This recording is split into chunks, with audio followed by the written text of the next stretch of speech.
Happy New Year to everybody. Let me know if you guys can hear me okay. Last week I had a weird little snafu with my mic.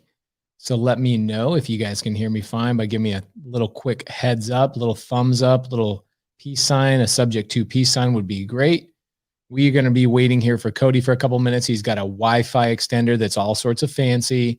And hopefully we can get Cody to finish out 1 week of Sunday service without us having to kick him out. Last week, I actually kicked Cody out of Sunday service last week because of all the little snafus he was having. So really looking forward to today's Sunday service. We're going to be talking about goal planning. We're going to be talking about some action steps. We're going to be talking about mine and Cody's goals. In fact, Cody and I had an impromptu planning session today for about 5 hours. One of the things that I wouldn't say struggling with, but one of the things that we definitely are working on in our company is automation. A really big part of what we're doing is automation in our business. So I see Cody in the backstage. He's coming on here in just a second. And we're trying to build our businesses so they do not need us.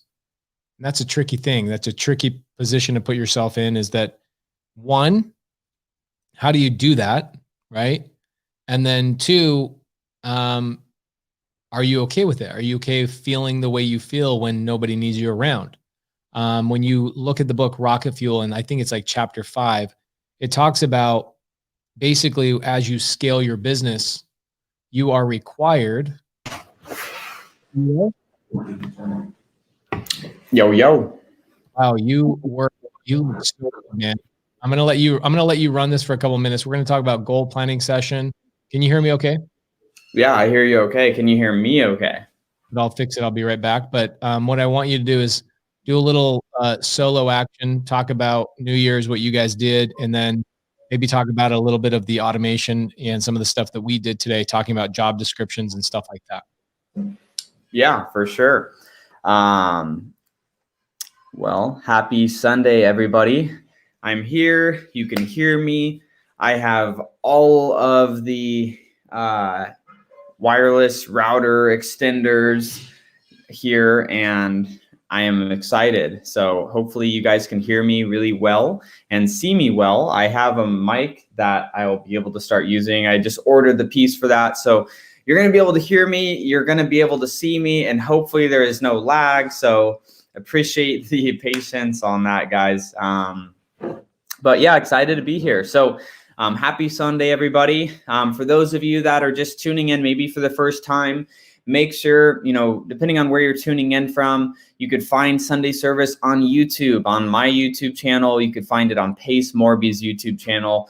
And of course, for those of you that don't know, Sunday service is on Spotify and iTunes now. So if you're driving down the road, one of my mentors taught me when I was getting started as an entrepreneur. He said, Cody, you got to turn your car into a mobile classroom. And so what you can do is definitely, plug into Spotify, plug into iTunes, and listen to Sunday service when you're driving to and from work or just running around town, and, soak up the info that we're talking about here every Sunday.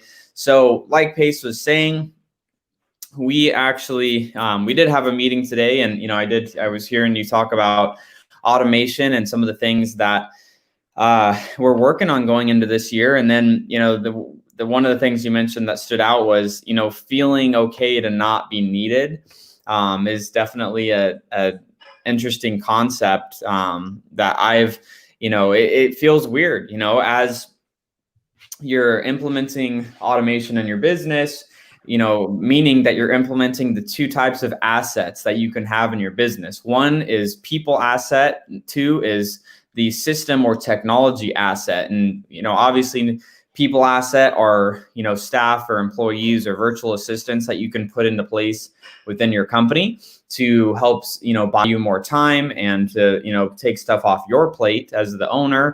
And then the technology or system or technology asset, you can, utilize that to take some of the things off of your plate as well, like having different automations running for your business.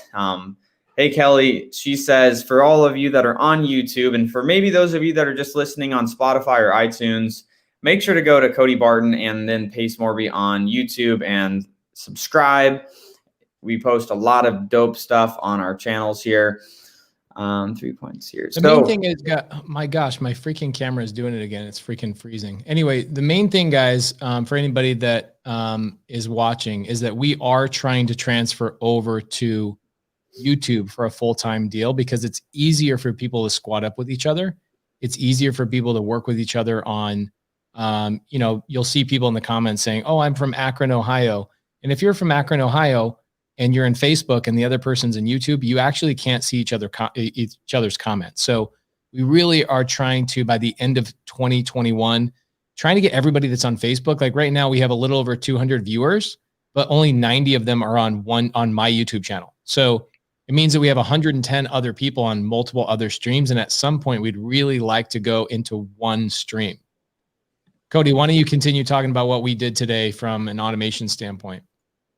Yeah, definitely. So some of the things Darren mentioned, yeah, today is the first episode of 2021. We've been doing this now since just before summertime in 2019. So we're going to be coming up on 2 years here in about 5 months that we've been doing Sunday service. So I'm super excited to continue rocking with this. But yeah, so today what we were talking about was really just dialing in, you know, some of the areas where we need to within our business. And so for us, you know, it's like, you know, every level, there's a different devil. There's always a new challenge. There's always a new thing that you're going to be working on and working through. And so specifically for us, you know, one of the things that we spent a lot of time on today was, you know, the specific job descriptions for, you know, each role within our companies, so that we can be able to, you know, put together and implement those things, and then for accountability as well. So really a big part over, you know, Q1 that we're spending a lot of time on is working on the business significantly more. We have a lot of great people within our operation right now that are doing, you know, great jobs at what they're doing. But what we're actively working on making sure is happening is that, you know, for every area of our business, like for, you know, for example, today for our asset manager within, you know, our fix and flips and, you know, property management side of things, we were putting out basically what that job description looks like. So then, you know, if our asset manager ever does, you know, leave us or go on to do something different, we have a job description in place. We have all of the, you know, the standard operating procedures that asset manager is following. We have videos, we have all of the things put together so that we're able to, you know, onboard somebody on very quickly, or actually hire, you know, virtual assistants to help do some of those tasks that our asset manager could, you know, could be spending more higher level activities on. What's going on, everybody? Scott, what's up? Israel, Ryan, Diane, Julio, Jeff. Welcome, everybody. Happy 2021. Hope you had a great New Year's, everybody. But yeah, so that's one of the biggest things that we were talking about today was really all around automation. And so I've talked about it before, but there's going to be different stages that you're going through in your business. And, you know, one of the things that Pace and I were talking about with our team today that we were working with was at the beginning, and this is important, is you have to work really hard and then you have to start working smart. So then you can automate the process. So what it looks like, and if you haven't seen the YouTube video that I did on this, the 4 Ds, this is where you have to spend your time and have to be aware. So what I'm going to talk about, major key here, guys, are the 4 Ds. And so what this looks like is you're spending time, you're going to be doing some of the tasks, you're going to be doing a lot of things, right? You're doing the work, you're calling, you're pulling the lists, you're calling the sellers, you're contracting the deals, you're operating as a transaction coordinator, you're taking it all the way to closing. That's the doing. So the doing is important, but what you need to look at is spending your time on doing. And once you've done it a few times, you need to be taking the necessary action and start to design some of the things that you're doing, meaning document. So you're going to be designing some of the things that you're doing. So you're doing it, you're designing it, so then you can delegate it and then help your team make decisions on things to do, so you can take some of that off your plate. So if you were going to be spending 10 hours on doing a particular task with you personally doing it, spend 15 hours. Yes, I'm saying spend more hours doing it, but instead of spending the 10 hours doing it, so then you just have to do another 10 hours next month, spend 15 hours doing it the first month. So then within the doing, you're also designing. And once you've designed it, you can delegate it and then just be able to make, little decisions to, your team may have questions on, but to really push that off of your plate. Why don't we answer this question from King Edward? When you start hiring, what position should you start with? Here's what I would do, King Edward. I would write down on a piece of paper, what gives you energy? What do you love to do in your real estate business? Is it talking to sellers? Do you really enjoy talking to sellers? Or is it you like the systems, you like doing the marketing, you like working on the computer and not as much talking to people? That's what's going to determine what your first hire is. Because if you're just going to be starting off, number one is always lead generation, though. Like, you need to hire, virtual assistants to get leads coming into your business. But then from that point, what you want to look at is, if you love selling, you should be focusing your time on selling, and you should hire either somebody locally or a virtual assistant to help you take some of the marketing burden off of your plate, so that you can spend your time talking to sellers and getting deals locked up. If you don't like selling and it's not something that you love to do, you should be focused on refining some systems for leads to be coming in, and either squad up with somebody to help you close deals, or in regards to hiring, you should be hiring an acquisition rep to help you contract those deals that you're generating. That's how you should hire. There's no one way, one size fits all when it comes to hiring. You got to hire based around, you hire where your weaknesses are or where you don't get energy from. So let's talk about this for a minute. So Chad Smith says, what are some of the key systems you should have in place? Let's go through number one. Okay. The foundational system that you should have in place is a CRM. That CRM could be anything. Could be Podio based, right? So we use one called Bomb CRM. It's based on Podio. It's custom written. I think Bomb CRM is like $99 a month or something like that. Yeah. Then you've got, other people like Black Book REI and other companies that are out there that are CRMs. You need to have a CRM. Who is in this business that does not have a CRM? And even a CRM would be really helpful from a standpoint of having an Google Docs, Excel folder. It's better than just having Notepad, right? A lot of people have notepads.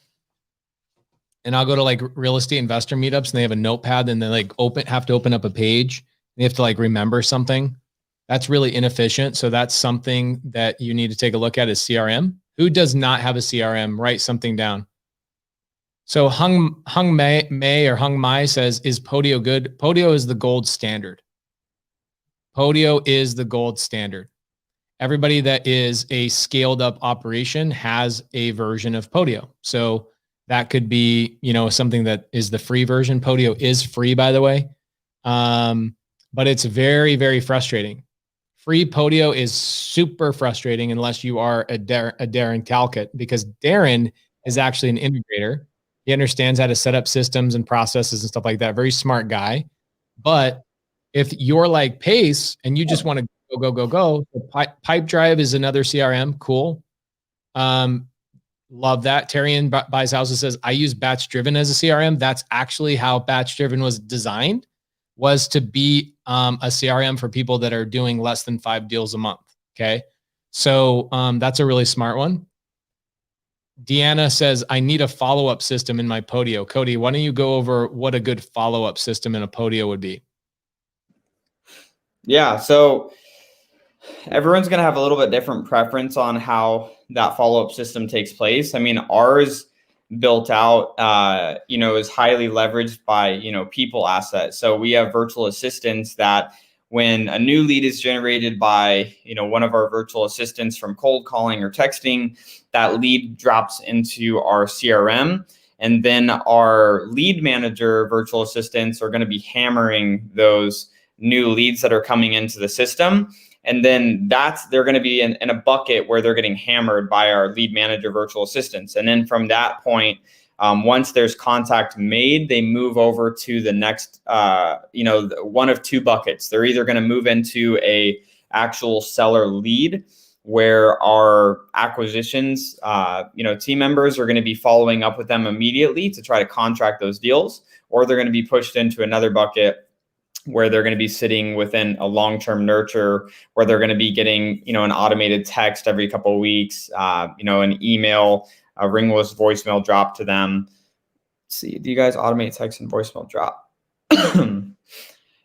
Yes, we do that in our CRM. Why don't you say that, bro? Remember, this is a podcast. You got to vocalize every question a little bit better. Yeah. So, do you guys automate text and voicemail drop during nurturing campaigns? Do you have any examples I could look at? We could probably do something where we go through our Podio. We're going through a big development right now in our Podio. We're changing a lot of different things because we're adding some new apps. We're changing the way that we're doing some of our follow-ups. So we have a lot of new developments happening in our Podio. Maybe here in a month or so, maybe we could do a live kind of going over like the changes we made in our Podio, why we did those things. Yeah. So guys, Cody and I are actually merging our wholesale operation with Matthew Beard. We are going the direction of having more VAs running our businesses. We realize that the purpose of running a business is not to have the business run you, but the purpose of a business is to basically have it work for you, right? And that's what happens so many times. Like here, you said we're using Boom's CRM. No, we're using bombcrm.com, B-O-M-B, bomb, like it's the bomb, bombcrm.com. Okay. So, what happens so many times, like we have nearly 275 people watching right now between multiple streams. You guys all know the pain of setting up systems and processes and going through this grueling thing to ultimately know who's giving you the right information. How does that information pertain to my business right now? What action steps do I need to take today in order to scale my business and improve and improve and improve? It's hard and it takes a while, right? Just like anything worth it. I mean, even today, Cody and I spent 5 hours today together on a Sunday because we wanted to make our job descriptions finite and very clear and have full clarity for those people that, are in those job positions.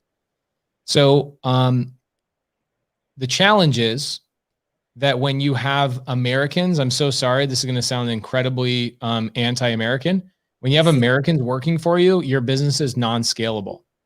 It's incredibly hard. I mean, Kelly Hanna, who works for us in our media department, she helps us run our Facebook and, the Cucumber Challenge and some of the cool things that we do, like the first deal giveaway. Kelly's in charge of those things. So when you're trying to have an American-based employee, you learn that you spend most of your time babysitting their tasks rather than just setting something in place and automating it. And so right now, Cody and I are focusing on automating our business so we can step away, not so we can work less, but so we can work more on higher level things. So again, we tell our team this stuff all the time. When you're continually solving the same problem over and over and over, you're only going to get so far. And so our goal right now is to solve new problems every day, and new problems every week, and new problems every month. And in order to do that, you have to have good systems in place to automate your business. So for example, let's say that I have a follow-up system. My follow-up system needs to tell me when to follow up with a seller. I should never have to remind myself. The system should remind me for myself, okay? Mark Pocock is correct. It's easy to get lost trying to find a good CRM. Just keeping it simple and find something that you understand. They are all similar. Yes, Mark, great point. That's why we like Bomb CRM, honestly. It's very simple. We know the developer. His name is Jet, J-E-T. And he will actually respond and he'll change things up if needed. He's absolutely amazing. Look at this. Kamohai says, sub 2 student out of Hawaii says, employees have always been the hardest part of running our business. Same thing with us. What we're doing now is we have a new process in our business called hit it and quit it. And what hit it and quit it means is that we hit record, we record exactly what we're trying to convey to you, and we quit talking about it. It's been recorded. We've talked about it. It's in the Trainual, which is the website we use for all of our training videos. If you have a question about your job, there you go. We tell people when they're supposed to report to us, what information they're supposed to report to us with, where they're supposed to get that information. And then basically their job is so clear that if they don't report good numbers, we don't have to train them anymore. We just know they're the wrong person. And so it's really, really hard. Oh my word. It is challenging to keep American-based employees going. In fact, at our level, we're in masterminds and we have some masterminds of our own. At the very tippy top level, there's not one highly successful wholesaler, real estate investor that has not implemented a good portion of their employees over to virtual assistants. Okay. This is the coolest thing. So Cody, I want you to talk about this for a minute. Tom Gallant asked one of the most important questions to date. Why don't we go over this for a little bit? All right. Do you have VAs closing deals?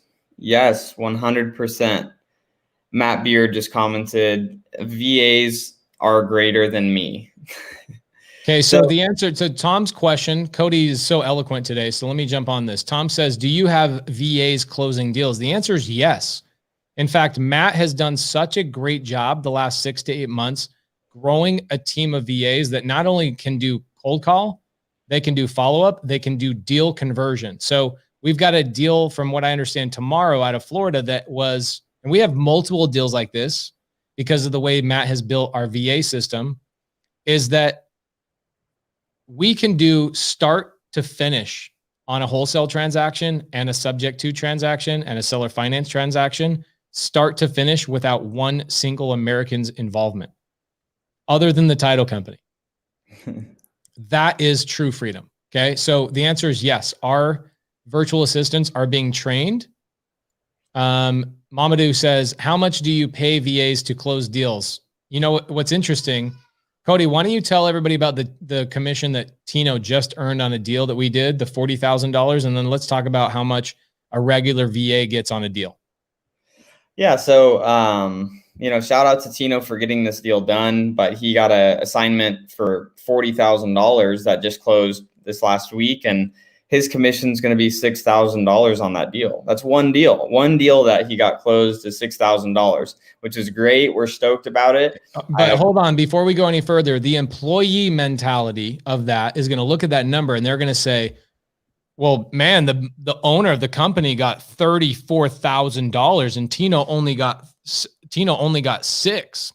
Guys, that's not how it works. Right? We've got virtual assistant costs. We've got marketing costs. We've got lead costs. We've got taxes. We've got Do you know what it costs just to have one employee in taxes, building, internet, all that kind of stuff? So obviously we're not pocketing $34,000. Okay. So let's get that straight. But the reality is, as a business owner, you want to keep as much money as possible because business is challenging, especially when you're scaling. You need to put money out before you get money back. So when you give a salesperson $6,000 in commission in America, how much does a virtual assistant get for locking up the real deal?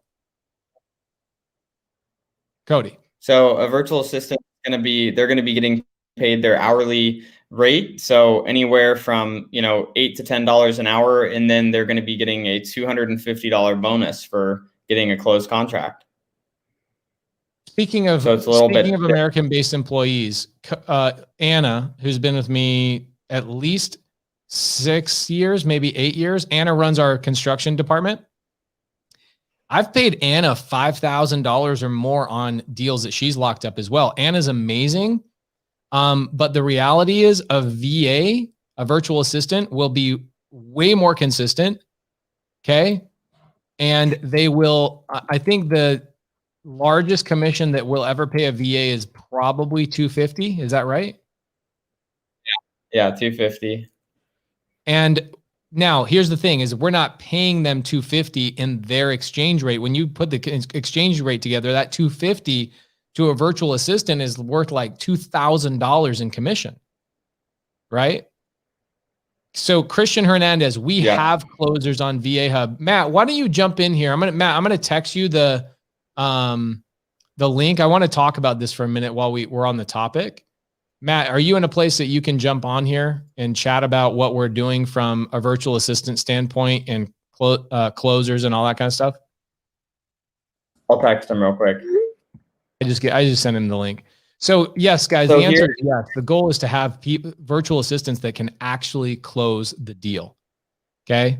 I just want to mention this real quick, Pace, because I saw it and I'm just like, this is the thing that cracks me up. Like I just had a conversation with actually Stephanie Polydorf yesterday about this. So Ken is saying, Brent says, I'm assuming that means Brent Daniels. Shout out Brent. Brent's amazing. Brent says that foreign virtual assistants don't understand how Americans communicate. Is your conversion rate lower than an American employee? Here's the deal, is a virtual assistant, no matter where they're from, as long as they know how to speak the same language and they know how to communicate on the phone, if they have a work ethic and they have ambition, you can teach them the skills to be able to get deals done, regardless, bottom line. Because here's the deal, is we live in America. We're a melting pot. If you've listened to some other top wholesalers in the industry that have strong accents, for those of you that don't know who Kong is, if you follow him on Instagram or you follow him on YouTube, he's an awesome guy. I like following his content, but he has a very strong accent. And when people say, if you have an accent, you're not going to get deals closed, I'd like to argue that fact with plenty of Americans that have really strong accents when they're communicating with these sellers. So it's nothing to do with the accent. If you train them how to utilize the script, how to follow the script properly, how to, negotiate on the phone with the seller, bottom line, they can get the deal done. Yes. Here's what's interesting, Cody, while you're bringing this up. Horacio says, when you say they are closing the deal, are they negotiating and sending off the contracts on their own? Who determines if the deals they are closing are deals? So Horacio, let me tell you something about Filipinos. They're better than you.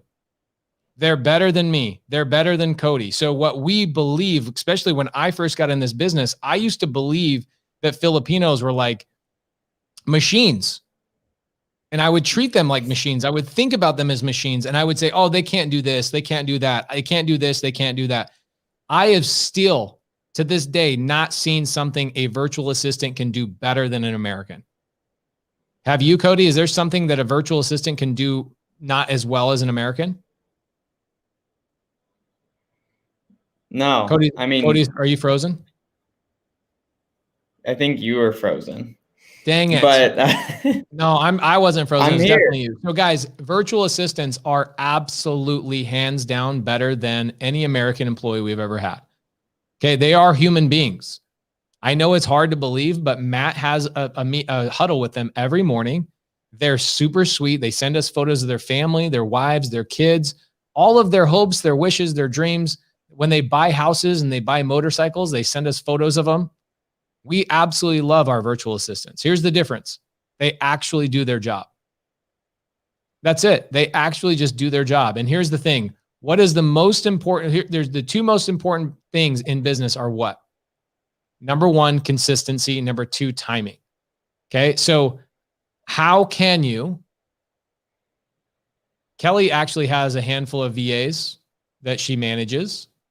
In fact, we just replaced, guys, check this out. Kelly, who runs our media team, again, she runs the department that does the first deal giveaway. She runs the Facebook group. She runs all of our live streams. She does so many things behind the scenes. She runs our YouTube channels, all that kind of stuff. Okay. Kelly Hanno is somebody you guys definitely want to know.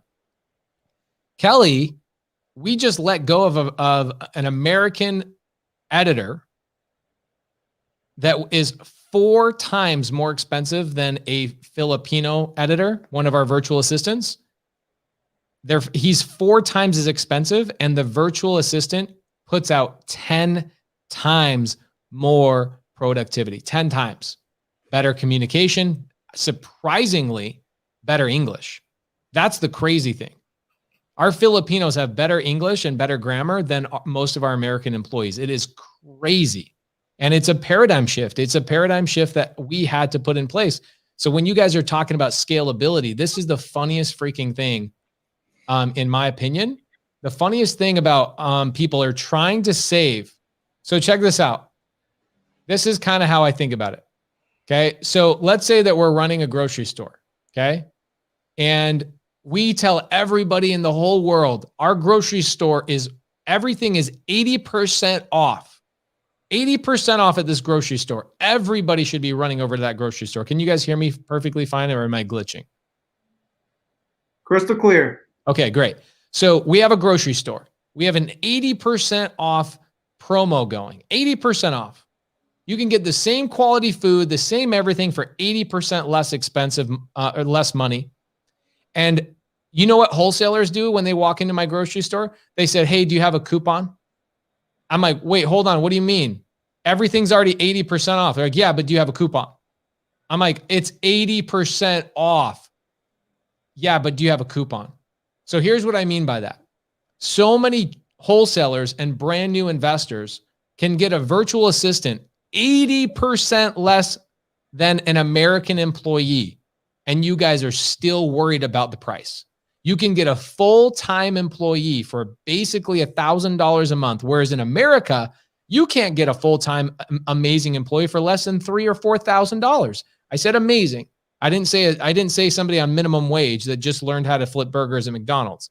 A good employee in America starts out at $3,000 or $4,000. Starts out at.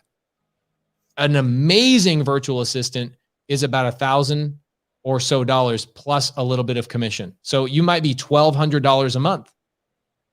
But wholesalers, I see the comments all the time. The comments are, can I get a coupon? Can I get a coupon? Bro, it's $1,000 for an employee. It's 25% of the cost of a normal American employee, and they'll actually do their job. Right. I think I think it's just changing your mindset around that, though, that they are like a real employee. They're not just someone that you give a task to is like, hey, good luck. Right. I think one of the things that, I was talking to, some of our clients at VAHub about, and we do like some one-on-one stuff so I can help them with their marketing. Something we talk about is the difference in being a boss and a leader, right? A boss is someone who's just like, check on numbers, like, why are we not getting these leads? Like, we should be doing better. Okay, you're fired, right? Rather than when you're a leader, like we focus on developing our people. We try to give them the knowledge. Like my goal every single day is like, how can I give my people the knowledge that I have so they can be better equipped to do the things that, of course we get more busy as business owners, right? Things change. We like productivity, like we can only do so much every single day, right? So with that, we have to be able to delegate it and we have to pour into our people. So big difference in just like setting and forgetting. And, the folks that tend to do well with virtual assistants are the ones that do that little bit extra, that work with their people, that train them, just like you and I, just like someone locally, right? It doesn't change. It's like, how can I help? How can I develop my person? Check this out, Darren. Thank you so much for this. Darren says, the level of quality from a $4 an hour VA I had at first compared to when I switched to VAHub is night and day. Well worth the difference. And my CSM is awesome. What's a CSM, Matt?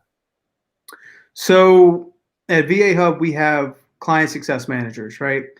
We have it within our own team to develop our people. Literally, their only job is to make sure the VA is performing. So some cool things that we do, and the reason why they're in place at VAHub is we understand that, if we want clients to be with us, like we want them to understand like, hey, if you want a virtual assistant and you want this to work, like get one from VAHub. Like there's no secret behind that. But if we want to have a client with us for long term, we know that they need to be performing. If our clients aren't closing any deals, the chances of them being with us for a long time is slim to none, right? So for quality purposes, we have CSM. So their only job is to make sure the VA is performing. So they check the daily reports. They're responsible for implementing the coaching, right? The key point there is implementing the coaching, right? Whatever that you are trying to train, if it's subject to, if you're in the sub 2 mentorship and you're learning things and you want your VA to get that too, it's going to be on you to basically train your CSM to implement those things. But literally the CSM is in place to make sure everything is running properly. So you can focus on, hey, I need to get more contracts. Love that. Mhm. Absolutely love that. So I think a big point on that too that you mentioned, Matt, is actually implementing it. And I think one of the biggest challenges that people have, and whether it's an American-based employee or whether it's a virtual assistant in the Philippines or wherever they're located, is actually having a little bit of patience with the training process. Like thinking about sub 2 for a second. I mean, we understand sub 2 in creative finance, and a lot of people that are on here understand it just from being involved in the community. But explaining that to somebody that may be brand new to the creative financing world, explaining it to them one time. All right, I taught them subject to and seller carries today. Now I don't ever have to talk to them about it again, and they're just going to know how to pitch it and know how to negotiate those deals.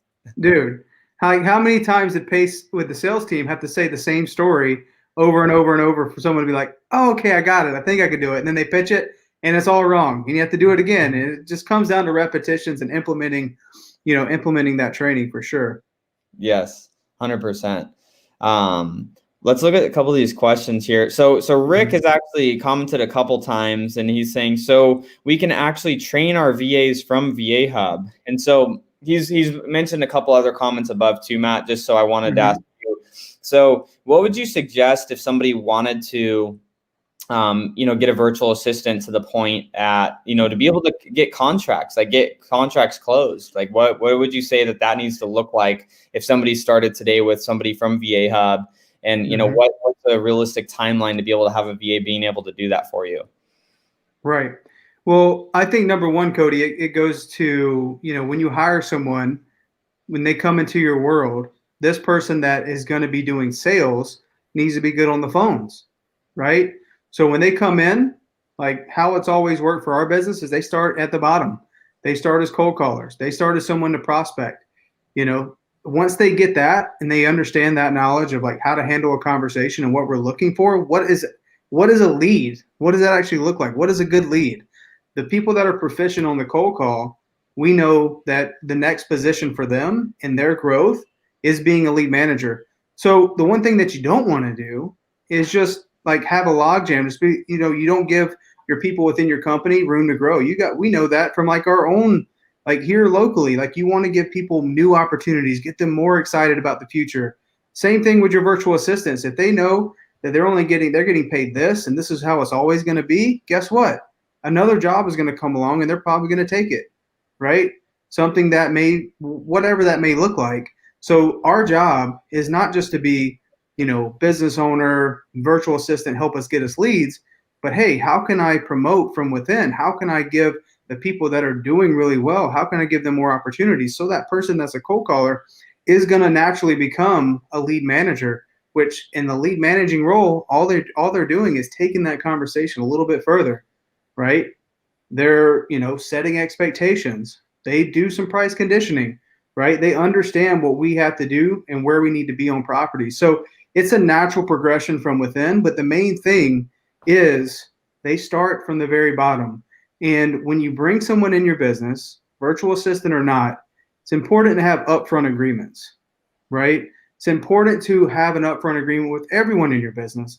It's like, hey, I'm going to agree to do this with you, right? And this is going to be your agreement with me. It's not expectations. It's an agreement because it goes both ways, right? And the thing that you can't do is when you don't see results in a week, 2 weeks, 3 weeks, you can't change the rules to the game midway through the game, right? You can't be a month in and you're like, hey, I want this to work. I'm going to give you all my knowledge. I'm going to pour into you and I want you to implement it, right? 2 or 3 weeks in and they're still making some mistakes and they're getting the repetitions. The worst thing you can do is be like, nope, okay, you're done. I need a new virtual assistant. Because then you start all the way back over, right? So don't change the rules to the game midway through the game. Have an upfront agreement. Like this is how it's going to be. This is going to be 60 days. I'm going to pour into you. I want to see you implementing the things that I'm coaching you and training you on, like you're training your CSM. And if things don't change, right? If you're a month in and nothing's still changing and maybe they're not implementing what you're trying to coach them on, then maybe you have to do a re-agreement. But don't just change the rules of the game midway through and be like, nope, you're out. And actually, can I bring up something really interesting about that specifically? Yep. Inside of our business. So right now, our disposition department needs 3 people in it. We're doing enough deals between, we have a no excuses program for the sub-2 students. We have a JV department, and then we have seller direct. So when you add up all those avenues of deal flow, you've got over a deal a day that's being done in between all 3 companies. You need 3 people. Okay. So you've got Nick Newling, you've got Caroline, who's been a recent addition. Then what you need virtual assistants. So somebody that's starting in the in our disposition company, I think tomorrow, his name is Harold. Is that correct? Yep. So Harold just wasn't a good fit for other things in our business. And so he was transferred over to help out with disposition, which Cody, so that's a good point for you, Matt. Like you brought up, don't just get rid of them, train them, or maybe sometimes you just recontract with them and say, hey, your personality would be better fit for this. Let's go put you here. Cody, what are some of the things that Harold's going to be doing for our disposition department so you guys can hear exactly what we're talking about? Yeah, so a few of the things is Caroline and Nick on our team, they're continuing to build our buyers list and continuing to network with other wholesalers. And so what they're specifically going to be focusing on is doing outreach to buyers that are actively purchasing fix and flips, buy and holds in Florida, Georgia. Specifically, those are 2 markets that we're really working on building our buyers lists up in a few different cities. So that's really the main job that they're going to be fulfilling, is doing outreach and then organizing the data, reaching out, connecting with buyers, adding them to our buyers list, organizing our buyers list so that Caroline and Nick can focus on higher level activities, which include actually communicating with those buyers when we have a deal, and then negotiating and getting contracts getting contracts sold and getting them to close of escrow. Let's go. I want to, guys, in the side chats, by the way, we have well over 300 live viewers right now. Really appreciate you guys coming out for Sunday service, especially, New Year's. Thank you for allowing us to talk about, our business and you guys giving a crap about what we have to say. We are doing a lot of deals. We are running just about every vertical inside of a real estate business. We do wholesale. We do creative finance, a ton of creative finance. I'm known as a subject to guy. We acquire a ton of subject to and seller finance deals. We fix and flip a ton, and we do new builds. So there's really not much. And both Matt and Cody are licensed real estate agents. Guys, there's not much in real estate that we do not touch. We know just about everything inside of our niche. I'd say multifamily is something we just haven't done a lot of yet, but we are heading that way primarily and yes, we do lending. Cody and I own a hard money lending company. Yes, we do lending. We raise private capital. Okay. Now, why do I say all that? I say all of that because I want to let you know that you can run a business in the real estate space where your virtual assistants will do the majority of your tasks. Okay. You can't scale. You can't run a business. You cannot own your time when you have nothing but Americans working for you. I can guarantee you, I will promise you $10,000. You find one successful real estate investor that is consistent and owns his time that does not have a virtual assistant, I'll give you $10,000. It's impossible. It is absolutely impossible. And the sooner you realize that the system involved with scaling your business is reliant on consistent efforts of people who actually care about their job, that's when you start hiring virtual assistants. Now, what I want you guys to tell me is what in your business do you feel like is holding you back? And let's have a conversation about what can and cannot be done. Irene Torres, this is probably my favorite quote of the day. White men can't jump. Okay. Oh my. Now, I'm going to go over a couple of fallacies real quick. I want you guys to tell me what you feel like cannot be done by a virtual assistant. Okay. Whether it's from the Philippines, Colombia, Mexico, whatever. Okay. What cannot be done by a virtual assistant? Let's see some stuff in the chat, and I want to challenge Matt to see if Matt gets stumped on something that cannot be done by a virtual assistant. Now, here's the thing. Americans are the worst. And I say No, that man, like, look. I want to be funny, but it is absolutely so hard to scale a business when you have employees that just want to take everything from you. They want to steal everything from you. Here you are stressing at night. How do I do this? You're taking courses, you're learning, you're implementing, you're I need to get an NDA signed. Then you hire somebody, you teach them everything you know, and 2 weeks later, they're off building their own business behind your back. That is America. The Filipinos, when they get paid, they are begging you. Like, they'll ask us. I remember Cody, when we had our first couple of virtual assistants, we had a virtual assistant that would thank us every week and say, please don't fire me. I love my job.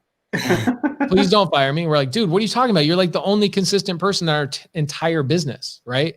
So you're trying to grow a business. Now, here's the number one fallacy with virtual assistants. Number one fallacy, okay? Here's the number one fallacy. People say you need to learn how to do everything before you tell somebody else how to do it. That's a lie. That's 100% bullcrap. If I have a cavity in my tooth, I don't go to dental school before I hire a dentist. Okay. I go find a professional. I go find somebody who knows what they're doing and somebody that's going to do a good job, and I hire it and I delegate it. So when people say you need a cold call, and this is where Brent Daniels, one of my best friends, and I disagree. Brent will tell you, you need to be an amazing cold caller before you hire it out. Okay. Just so you know, Brent Daniels has virtual assistants. Now, I'm not saying that the way he did it, he obviously learned how to cold call. He did all these things himself. I agree.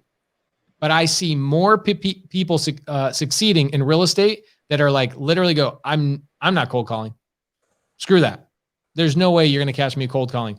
I personally would rather work on closing deals all day long, especially if I have a 9-to-5 job. Imagine this. I go to a 9-to-5 job. I get home at 5:30, and now I got to stare at my phone and go, man, do I really have to do these 3 hours of cold calls before 8:30 and then just jump into bed? That's what my life has come to.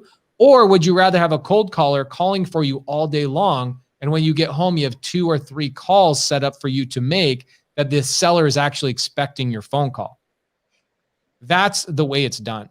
Here's the thing is you don't need to know how to cold call. You don't need to learn how to cold call. You need to hire somebody that knows what they're doing. That's all there is to it. You just need to know the expectations, like the right expectations to have of somebody that you hire to cold call.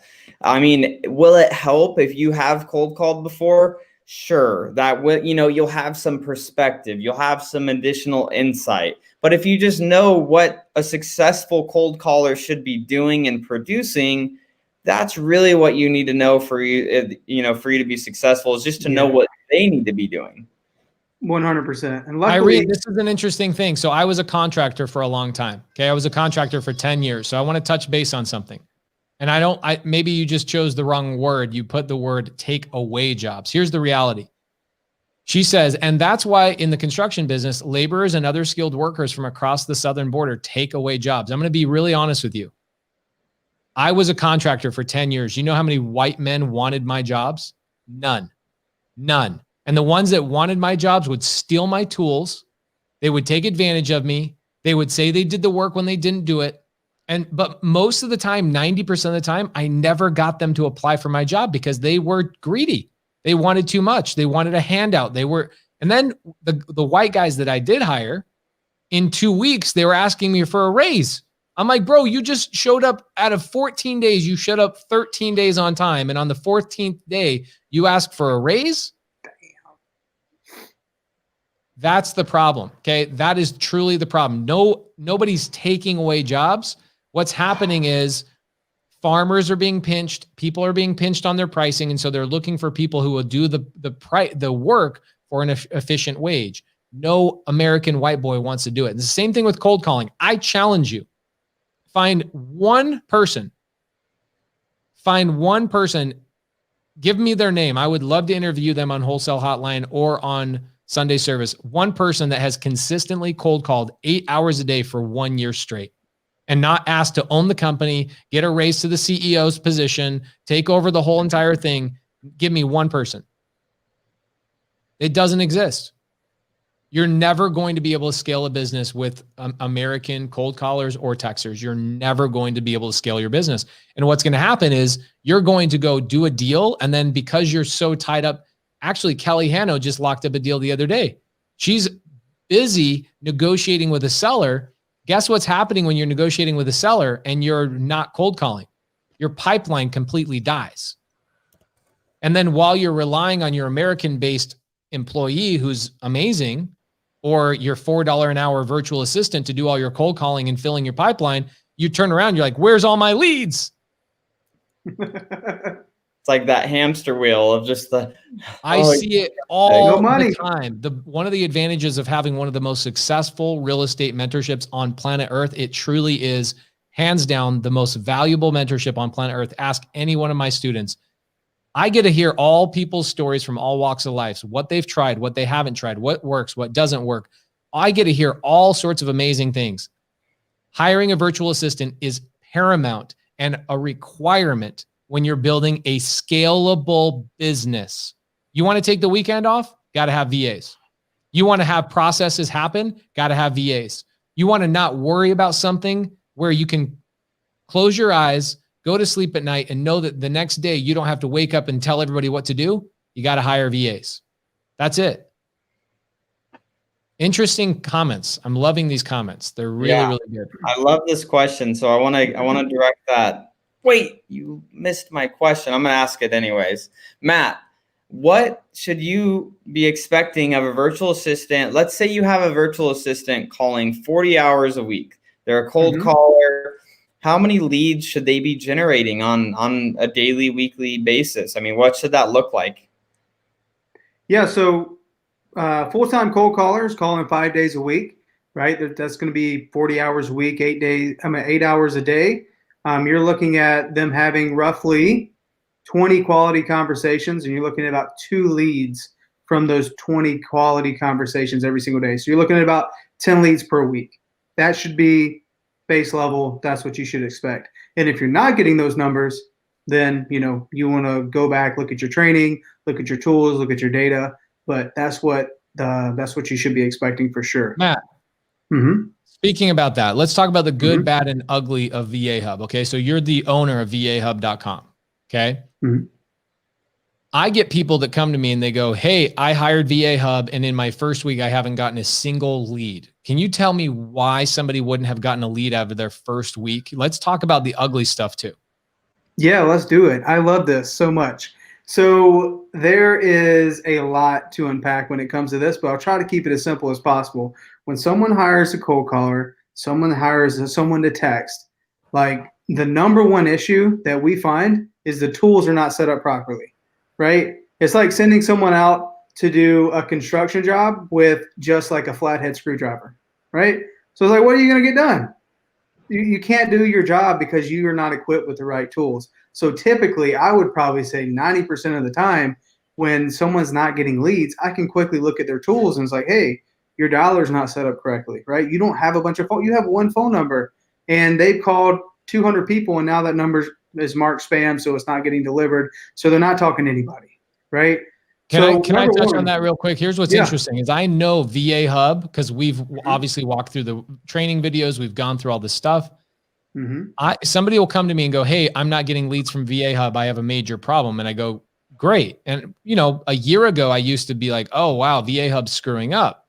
Now, over and over and over and over again, what I realize is that nobody that has come to me that has said, hey, I'm not getting leads, actually watched the videos on how to set up their systems properly before hiring their VA. Okay. So what happens is they refuse to watch the videos. They refuse to actually go through all the help that VAHub actually provides. And then they hire a VA because they think that's the solution. That's only half of the battle. One half of the battle is giving your person the appropriate tools to do their job. The VA is not going to come to you and go, hey, sir, you're all this stuff is not set up correctly. They are looking to you to be the expert, which is why VAHub has set up so many training videos on exactly how to set these things up. So when you hire a VA, the VA is set up for success. Do you feel like that's a big reason why people aren't getting leads right out of the gate? Oh my gosh, yeah. And the thing is, the stuff is there, the videos are there. the tutorials. We send them everything, but unfortunately, no one really checks that out. I feel like, when you get a virtual assistant, you take your card out of your wallet, you pay for it, you scratch that itch, right? You're like, okay, great. My lead problem is now fixed. Well, that's not the answer. That's not the thing. You are just starting on this journey of having an employee, and you're now their leader, right? So I think it's more than just the tools. Like, that is a big part of it. Like I said, 90% of the time, but it's really like a triad, right? It comes down to, number one, tools. Of course, the tools have to be working properly. You got to have the right tools. And we have videos of how to set that up. The number two thing is data. Man, I've had clients that, reached out and say, hey, Matt, can you hop on a Zoom and show me some stuff? Like, I'm not sure. Like, I just don't have enough data in my market. Like, try to help me pick another market. I'm like, well, let's look at it. And they got their data from someone they shared it with, and someone that shared it with them. And their VA is freaking calling Popeye's Chicken, KFC, talking to the medical clinic. They're talking to a dentistry. Like, they're not talking to any sellers. The data is horrible, right? So when you're doing telemarketing, that's huge. Like, tools is really big, right? But also having the right person, the phone numbers behind the people that you're calling, that's how you're going to get a lead. That's how you're going to get a deal. So folks who maybe just go a little bit cheaper on the data is not the way to go. I mean, I remember a story like 6 months ago. There was a guy who called me up and he's like, hey, I'm not happy with VAHub. I'm quitting VAHub. Okay. Then a week later, the VA that was working for him got one of the juiciest deals, like completely done. Somebody then makes like a $60,000 assignment. And I'm like, dude, tell me the story. Everybody's got to hear about this amazing testimonial. And it turns out it's the same VA that the previous person was like, I'm not happy with that VA. And so we dug into the information, and the guy was getting all his skip trace stuff on some discounted, skip tracing service. And it's like, dude, the guy, you're giving them bad data to call. So they're calling and they're doing the work. Like, they have screen recordings, they have their dialer, they're doing everything correctly. And they're sitting there saying, you told me you wanted me to call on this list. So guys, a lot of times it comes down to that data. Matt, at the end of the day, let me tell you what Americans do want. We have 350 people watching. I expect 350 yeses in the comments. Guys, get ready to type yes right now. Are you lazy? Here, I'm going to type it the first yes. I'm going to type in yes. I'm typing yes right now. I'm lazy. I want to work hard so I don't have to work hard. Okay, that's what my version of lazy. What do I mean by this? I mean that I want somebody to tell me literally what to do. So when I'm looking for a VAHub, not VAHub, but I'm looking for a VA company, I'm looking for a company I can talk to and I can say, hey, I'm brand new. I don't know what CRM to use. I don't know what dialer to use. I don't know what data to use. I don't know this. I don't know that. Does VAHub literally just give them like a Pace package? Like, Pace is lazy. Is there a Pace package? Somebody can come in and you just go, Matt, I need the Pace package, bro. Like, tell me the CRM, tell me where to get my numbers, tell me this, tell me that. Bro, just give me the lazy Pace package. Is there something? We have the lazy Pace package for sure. Everyone gets the lazy Pace package. When someone gets started and they're like, which is typical, a lot of folks come to us and they're just getting started. It's, hey, here's the best practices on the dialer. Here's what our successful clients are doing, right? So we share that with everyone. Here's what you need to do on your dialer. Your CSM actually helps you set up your dialer, right? Helps you get your phone numbers, telling you like, hey, you're going to need more phone numbers for this group, right? And explaining you what that actually means. Because if you're new and these are all theoretical things and you're not practicing it, your mind's going to be like freaking Rain Man. You're all over the place, right? But you're going to have actually practical questions when you start setting up your tools. So your CSM is there to help you, right? And also, they'll share with you our CRM too. Obviously it's up to the clients if they want to use that, but yeah, they're there to help. I'm going to give you a hack. Okay. First and foremost, if you're trying to run a business, stop being so damn cheap. Okay. You've already found a company, whether it's VAHub or any other VA service, there's 100 of them out there. Okay. You have a VA service that is 80% cheaper than hiring an American who won't even do the work in the first place. Okay. You've already won. You've got 5 coupons stacked on top of each other. And then on top of it, you have the best product known to man, somebody who's consistent. Okay. Stop being a cheap mother effer. Hire an employee. Get them trained. Take the crap off your plate you don't want to do. Cold calling? Are you kidding me? I would never cold call the rest of my effing life, ever. I would never do it. It's an absolute waste of my time. For me, I want to talk to sellers. I want somebody else sifting through the big old stack of hay and pulling the needles out for me. Okay? So Aaron Leitz asked a great question. What do I do when there are no more phone numbers available? And what he means by that is that, guys, when we're dialing out, when VAHub is dialing out to, doing their cold call, they're using a phone number. Obviously, it's not your phone number or your grandma's phone number, your girlfriend's phone number, your boyfriend's number. It's a random number that you purchase. So, Cody, why don't you tell everybody, one, where do we get our numbers from? And two, what happens when they run out, which I've never heard of that question before, which is why I selected it. Is there an answer to that? I mean, we buy all of our numbers. I mean, we use Call Tools as our dialer. So on Call Tools, whenever the number is marked as spam, we just buy more phone numbers. So I don't. Yeah, Cody, sometimes Call Tools won't actually have any numbers for, like, let's just say Phoenix, for example. Yeah.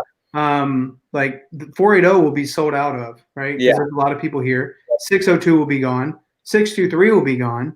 And sometimes you got to get a dang Tucson number. I get like a 928 number flat. Right. So what we do is we try to find something in the area, and it's not crazy. I get calls from Massachusetts. I get calls from Texas. I get, from all over the place.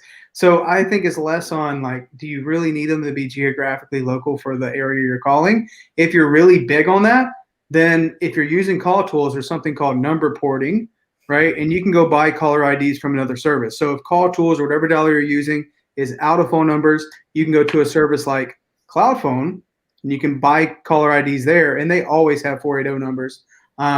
You can buy it there and then port it into your dialer. So hey, if Matt, you I want to do that, I'd be happy to help. So Israel says, I want to hire VAHub. Where do I go to get the info? Well, first off, VAHub.com. It's scrolling across the bottom of the screen, the whole show, VAHub.com. But more important than that, I want everybody, we've got 350 people watching live. I want to see 350 emails destroyed in Matt's inbox. Okay. Here's what I want you guys to do. Okay. Matt, what do we give away? We give away scripts. We give away like training videos. We give away all sorts of cool stuff, right? Mm-hmm. What do you have that you can give away to people if they email you? So, we have cold calling scripts. We have texting scripts. We have our 4 pillars to a good lead. And I'm actually working on like a brand new, like if you're brand new to wholesaling, this is what you need to know to be successful with a virtual assistant. It's going to be like 5 modules, and I'm putting that together this week. So if you sign up, you send me an email, I will, of course, add you into the group that is going to get access. It's going to be like a quick Kajabi What's course. Your email, Matt? Matt Beard, MattBeard @VAHub.com. Oh, wait, you actually do own VAHub. You actually got the domain name. Shit, son. Hey, I just asked for it. They gave it to me. So anybody that is a sub-2 student, Matt Beard used to run and still does run our door knocking team. It's actually where he got his first deal from. Pedro Salgado says, I want a door knocking script. Bro, Matt I got actually just did a 3-hour training for the sub-2 students yesterday, all about door knocking. Matt, do you have a door knocking script you can email everybody if they email you? 100%. So if you guys email me, I'll just give it all to you. Guys, it's on the screen. So when somebody asks in 14 seconds, what's Matt's email again? Somebody needs to reach through and karate chop that person. It's mattbeard@vahub.com. Email Matt, set it up. He'll help you out. Okay. You know what's freaking crazy? So check this out. Anna Martinez, is she in here still? Anna, if you're on here, pipe up. So the other day, Anna, who runs our, she's a project manager for us. She's like, I want to earn extra money. I want some extra cash, which is funny because like at this point in her salary, her company involvement, she's making twice as what she used to make a year ago, 2 years ago, et cetera. She's making great money. She makes commission off every fix and flip that we do. There's Anna. Anna literally downloads the Batch Driven app. I almost want to show you the text message. She downloads the Batch Driven app for door knocking. And then 45 minutes later, so she goes, what's the coupon code for Batch Driven? I don't want to pay full price.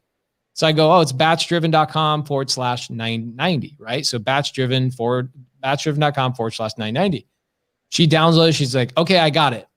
45 minutes later, she sends me a text. She goes, I got a deal. Literally, she got a deal. Insane. And everybody else is like, how do I get a deal? How do I get a deal? Anna doesn't even work. She doesn't do investing full time. She literally downloaded the Batch Driven app, gets a deal in 45 minutes. First time she'd ever used the app. $50. Yes. So anyway, I think we're buying that deal. I don't know. Cody, are you involved in that at all? I don't even know what's the deal. Great answer. That means that your business is running without you. You have no freaking clue. Okay, see, BYNY says average cost of a VA on VAHub. This is a great answer. I have a great answer for you. The answer is 1/5 the cost of an average American. That's the answer. That's your coupon code. You're going to pay 20% of what you would pay an actual American. But the difference is here, if 80% off of an American salary is not enough money for you, here's the added benefit. They'll actually do their job. It's amazing. They'll do their job. This is, oh my gosh, this is like if you already don't have enough cherries on top, here's an extra juicy cherry on top. They won't ask for a raise in their first year. And they won't want to be the owner of the company and steal all your ideas within your first 30 days. That's the average cost of a VA. They want a career, man. They want to be a part of something. It's different. There's a couple different packages. So yes, I am on one because I look at guys, you know how many questions I ask on a yearly basis? I am so happy to help so many people, but the question comes down to cost. Cost? You guys are trying to build a business and you found the secret hack, which is a VAHub. Guys, if you can't afford, here's a secret hack. If you can't afford a VA, find somebody in the comments right now. There's 350 people watching. Find somebody in the comments and say, who wants to team up on a VA? Go hire a VA. They'll do everything for you. Everything. You can have a VA from VAHub do anything for you. We have we do bookkeeping, cold calling, texting. We have graphic designers. Dude, I don't even want to go through it all. Anything you need, they will do it. We have admin. Isn't VAHub doing stuff for like insurance agents and real estate agents and all that kind of stuff as well? Yes. Insurance agents, realtors, transaction coordination, client concierge, admin work, prospecting, you name it. I see Sony Tala says, I'm down to team up. So guys, if anybody is looking to team up and quit having zero leads, here's the thing, guys. If you don't have leads in your business, WTF. For real. You don't have a business. So let's do a show of hands. This is 2021, guys. We're all trying to be millionaires this year. How do we change the game as we get leads? So I want everybody to raise their hand. Throw up an emoji, throw up a yes, throw up whatever. I want to see a ton of info in the chat. Who is struggling with leads right now? Who is not getting enough leads? Let's go through that. Let's talk about lead generation. Let's say tomorrow. Let's say this. This is what I want Matt and Cody to do because this isn't my forte. What do I need to do from a week from Monday to average 2 leads per day? What are the things I need to do that? What systems, what software, what list do I need to pull? What do I need to do to have a consistent 2 leads every single day, like clockwork on average? Because I might get 4 leads on Monday, 0 leads on Tuesday, 3 leads on Wednesday, 1 lead on Thursday, but average 2 leads a day. What do I have to do by from Monday to Monday in 1 week? Matt and Cody, in 1 week, what do I have to do to change my freaking future by having 2 leads on average per day? Me? Matt. Okay. Number one, we go to that triad, right? Tools. Get yourself a dialer, right? Get yourself a dialer. And number 2, get yourself some really good data. I would start with pre-foreclosures, something that doesn't cost a bunch to skip trace, right? The list is small, it's niched, and there's a lot of distress there. You know, obviously it's a really good list to get good at in 2021 because who knows what's coming. So get your data, keep it small, keep it niche, get yourself a power dialer, And guess who's going to be sitting on that dialer? Not you, a virtual assistant. Get yourself a virtual assistant, 2 leads a day, cold calling, full time. Kirk says, use your stimulus check. Get that stimmy money. Take that stimmy money. Get yourself a small niche list. Get a dialer. Pay for a virtual assistant. This is interesting. So Razor's Edge 36 says 5 ways to find sub 2 leads. I already did that on a YouTube video last week. Go watch the YouTube video. 5 ways to find sub 2 deals. Cole is asking, Matt, if we were looking to hire a VA for closing deals, can we pay them an additional bonus for their closed deals? I'm a true believer in people being tied to the deal for best performance. Yeah, definitely. I mean, our clients, some of them have got to that point where they want their VAs to do lead managing. Some of them close to the point where they close deals. Absolutely. Our VAs get paid a base, and then they get paid their commission on top of the deal. We actually have 3 lead managers who had transitioned to acquisition, and they don't want the commission for themselves. They want to share the commission between the 3 of them, so they get paid on every single deal. So that's what they do. And then we have company bonuses. I'm the same, man. I'm happy. Like if the business is making money, like everybody wins, right? And that's the way it should be for sure. I've never heard of this question. Deanna is one of my favorite sub 2 students. She says, what do you set your call tools channel to? Sunday service. I'm just kidding. 5 lines, 5 channels at a time, anywhere from 3 to 5. Sometimes during the day, Deanna, like 10 o'clock to 11 is a lull period. And then right after lunch is a lull period. So like 2 to 3, you'll see your availability time shoot up, meaning that your VAs are sitting on the dialer. They're not getting connected to anyone. People are not answering their phones. You can shoot it up to 8 channels, but typically sit at around 5. Aaron Leet says, how large of a list does the average VA need in order to stay busy for a month? Aaron is such an interesting gentleman. He's one of the top he's the top sales guy at his business, makes incredibly great money, but he also has very technical questions. I think he's a little bit of an integrator. He asked these kind of questions. This is a common question that comes up. By the way, guys, we have 360 people watching live. Thank you so much. We really appreciate you tuning in. Thank you so much. So, Cody, Matt, how large of a list does an average VA need in order to stay busy for a month? And here, I'm going to couple this other question. Okay. How many times will you call the same list until that list is considered dead? Cody, you want this one? I'm going to pass this to you. Okay. So average list size for a VA is they're going to go through anywhere from 6,000 to 7,000 records a month, not a week, a month, right? So that's why we tell our clients to keep your list small and niched, because you want to get through your list at least 3 times in a month, right? And just because we go through it 3 times doesn't mean it's a bad list. We throw it out. We're still calling the same list that we pulled last March, right? Still the same people. We've just recycled it over and over and over and over. And you'd be surprised. We're getting deals now from the same people that may have not answered in the past, or maybe they weren't ready to sell in the past, getting deals from the same list. So the magic is not in the list. What Pace says is consistency and timing. That's the magic.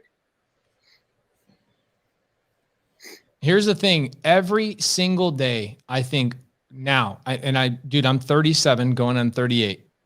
I'm embarrassed that I didn't know about this in my 20s. Embarrassed. Because now I look at it and go, what can I take off my plate this week that a virtual assistant can do? So let's talk about this. What are some tasks besides cold calling and texting that we in our business have virtual assistants do besides cold calling and texting? What are other things you can have a virtual assistant do? Cody, let's get your voice on here. Yeah, I mean, as far as, virtual assistant and like the tasks that they can do, I mean, we talk about this all the time, and it's really, they can do anything that can be on a computer. Like anything that you do not need to physically be there, they can do for you. It's just, you got to show them, what that looks like to accomplish that task successfully.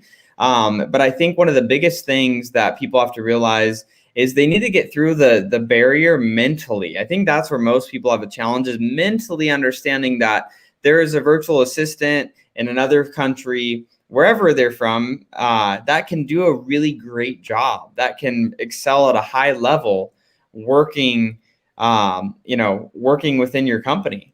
Some of the virtual assistants, they do, I wouldn't even say some, like a lot of the virtual assistants do a lot better job than I would. Like they put together spreadsheets that I don't even know how to put them together. I'm like, hey, like I need a spreadsheet that spits out this. Can you go and figure that out? They figure it out. Hey, can you go and, fix these lists, put these lists together? They go and figure it out.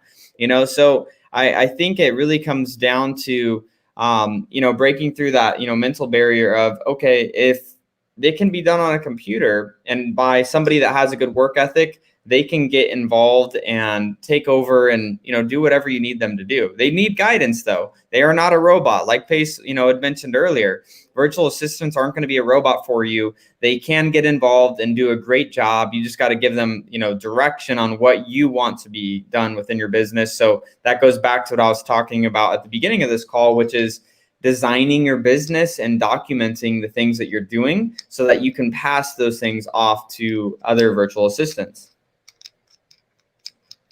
Love it. And by the way, guys, look at the screen. We've got Matt Beard at VAHub.com. What Matt has promised you are cold calling scripts, texting scripts. He's got modules to help you out with how to, deal with your virtual assistant, how to hire a virtual assistant.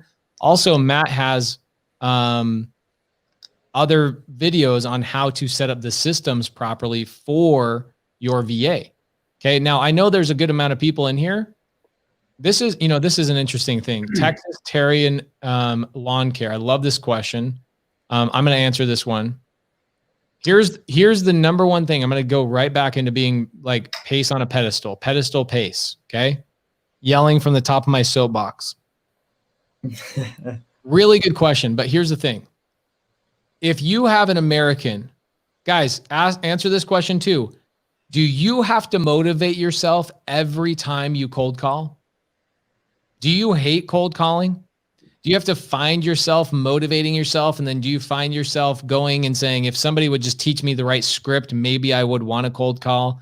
Do you say, maybe it's my dialer? Do you say, maybe it's the time of day? Maybe you say, I don't have the right list. Do you think you overthink everything about cold calling because you absolutely hate it? And do you think that that's okay? The answer to every one of those should be yes. Everybody should be pouring yes into the comments right now. Yes, I procrastinate. I don't cold call. Yes, I find any excuse not to cold call. Yes, I overthink my list. Yes, I think my tools are the things that are going to solve it for me. And Matt talked about satisfying an itch. A lot of times we see people spending money on tools and programs and this, that, and the other because they're trying to trick themselves into believing that it's the next thing around the corner that's going to solve it for me. Guys, here's what it is. Stop trying to cold call. It's the worst thing in the world. It's worse. I would rather lick a toilet than cold call. Personally. And I'm being very serious. I know it sounds funny, but I really, if you're like, hey, would you cold call? Or dude, talking to sellers all day long, I enjoy and I love that. Okay.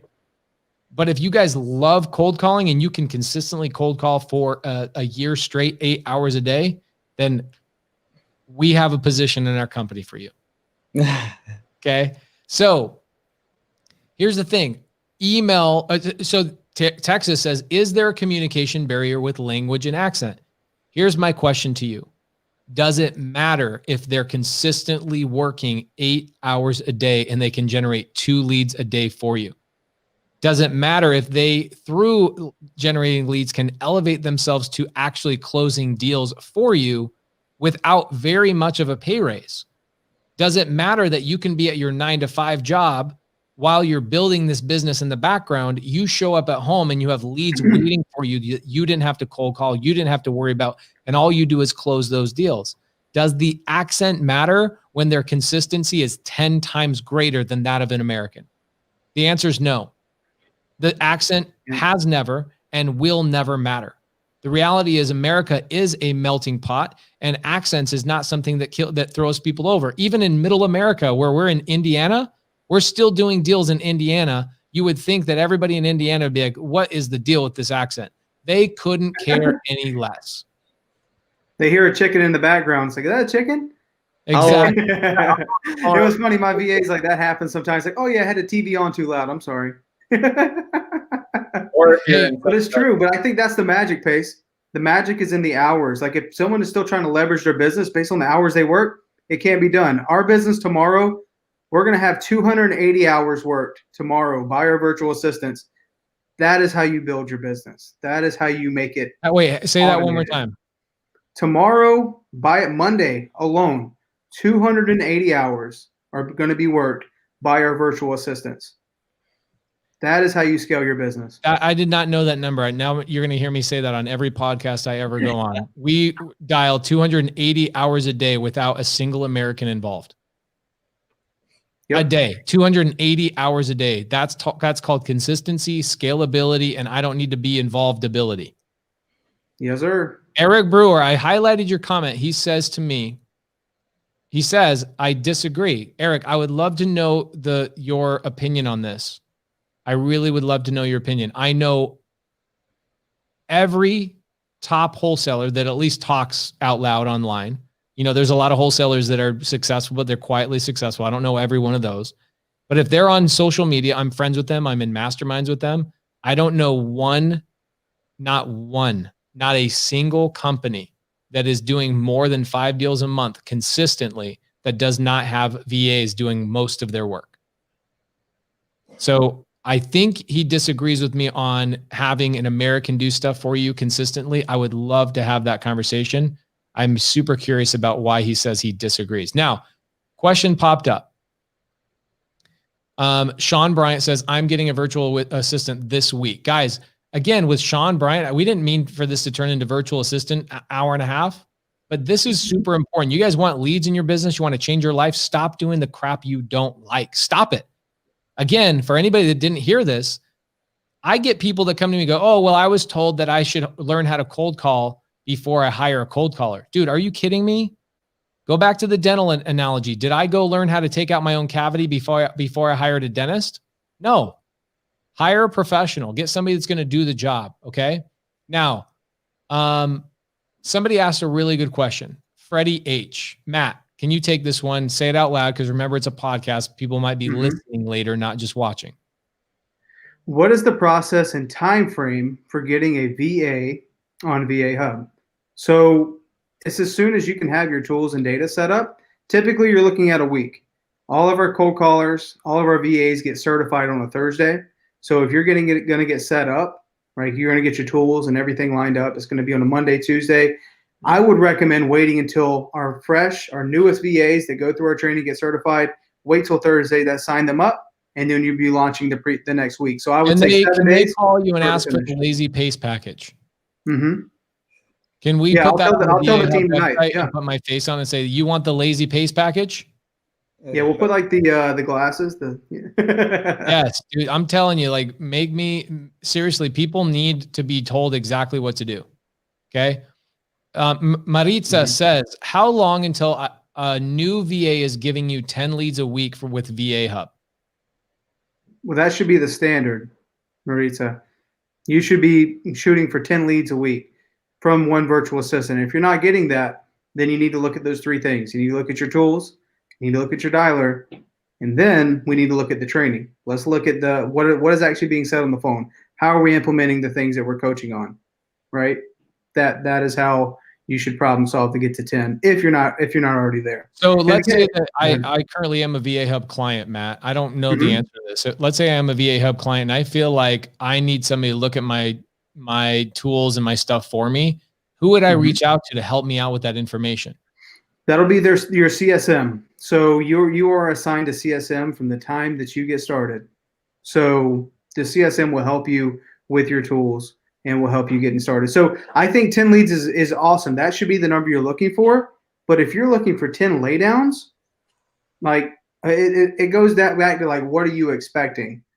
right? Yeah, Maritza is not. She gets it. I've known her for a little over a year. She's like unbelievably intelligent. She knows that the average wholesaler is going to close 1 in 50 deals or 1 in 50 leads, right? So you're going to get leads that are like, you'll get leads that passed over to you, and that's a great topic of conversation as well. Is like you're not getting leads that are sent over to you or scheduled for you to follow up with.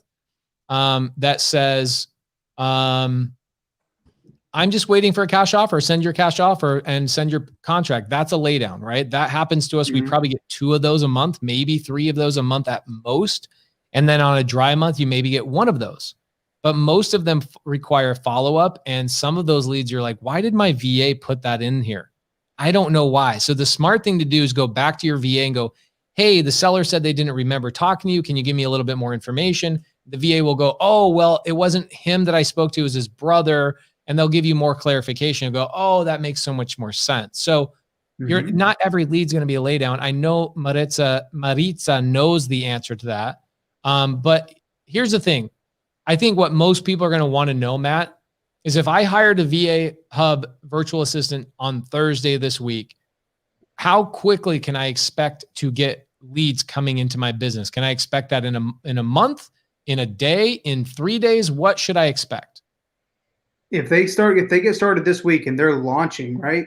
The client launch, meaning that VA is working this set day, which would be next week, for example, then you get leads that day, right? The same day.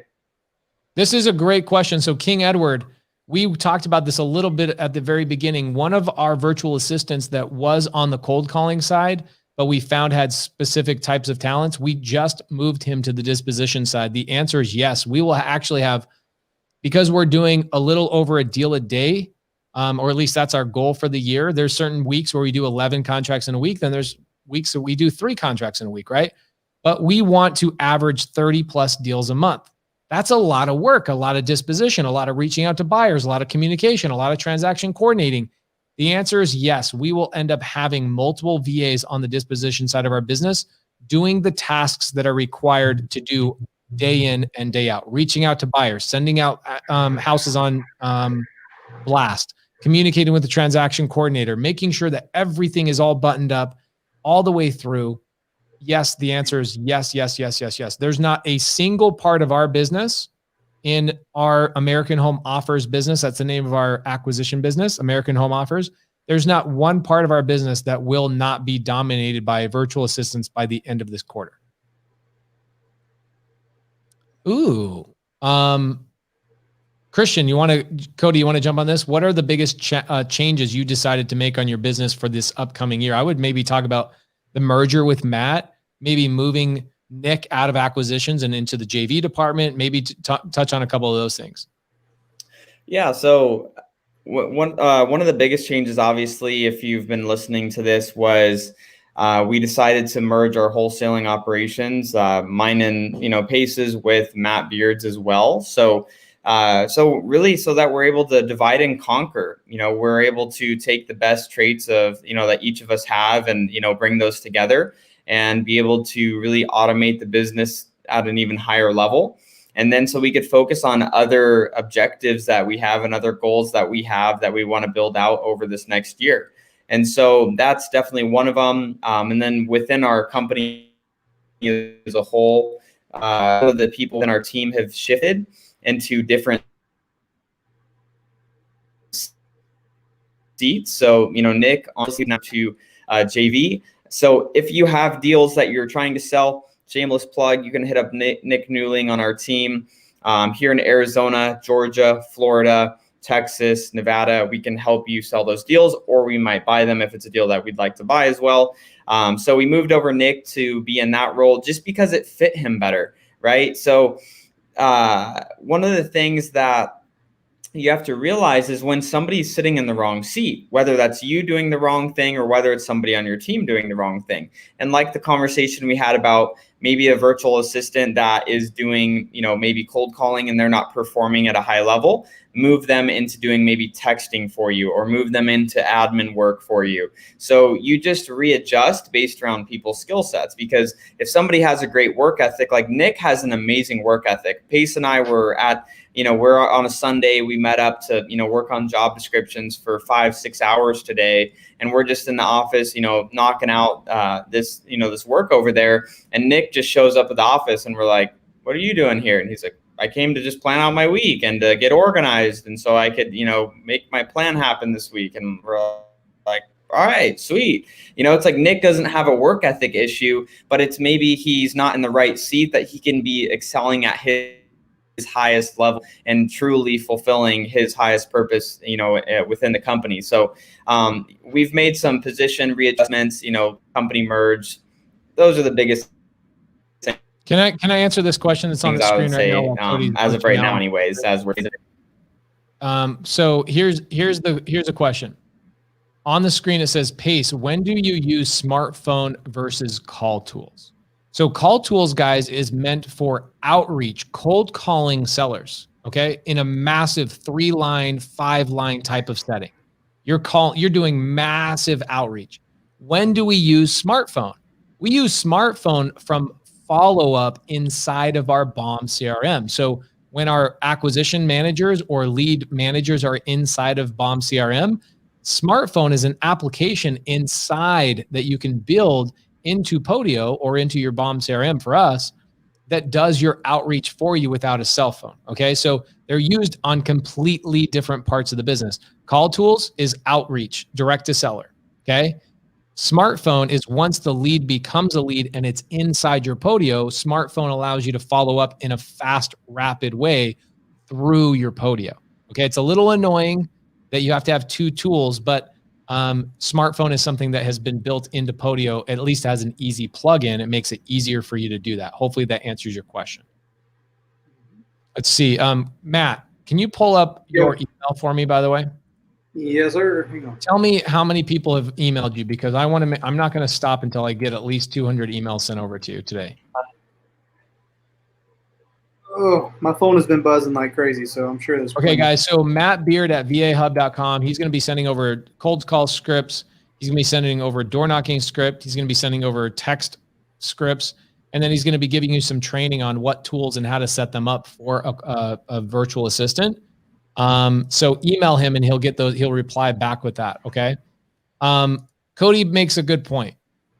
We do a lot of JV deals. So if you guys have a deal in Arizona, Florida, Georgia, Texas, Nevada, we can help them get sold, or we will buy them. I will only buy Arizona. We will buy anything.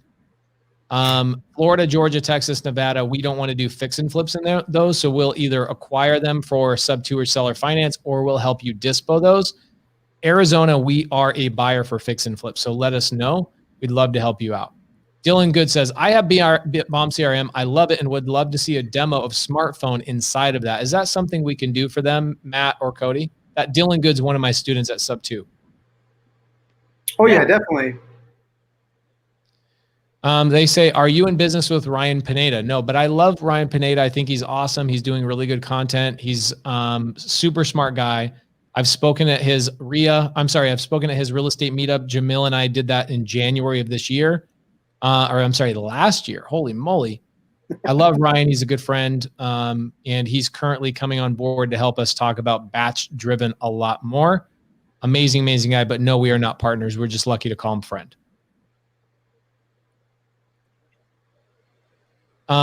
Matt, you want to jump on this question? You got it. How much data, skip trace, should I provide my VA that'll keep them busy for a 5 to 8 hour work shift a day? So you're looking at anywhere from 6,000 to 7,000 records a month, right? So you can break that down to roughly 1,800 a week, right? We try to keep our list small so we can recycle them over and over. So we keep them niched. But if you're talking about new data that you're going to spend, that you're going to have to actually pay to get skip trace a month, you're looking at about 6,000 to 7,000 records. Okay, here's a question. Christian Hernandez, when planning your long-term nurture campaign, how soon and how often do you contact them? Matt, what are we changing over to now? Because we just merged our Podios and all that literally this week, so I don't know what the new flow is. We might have lost Matt for a second. Matt, can you hear us okay? He's got muted for a second. We'll jump on to something else.